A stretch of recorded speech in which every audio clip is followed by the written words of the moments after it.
Hi. Whenever I try to open a Photoshop file, I see like this. Selected font failed during last operation. Let's fix it. Press Windows and R at the same time and go to Run. Here type %aptita%. Press Enter. I am using Adobe Photoshop 22. So going to Adobe Photoshop 22. And then CT Font Cache. From here, clearing all the fonts or files I can see.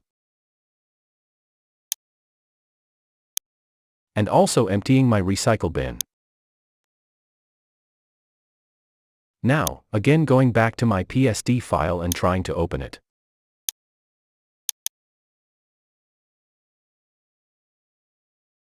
It's loading.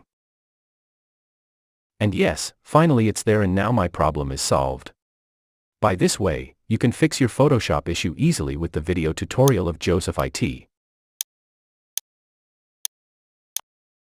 Hope you subscribed. Goodbye.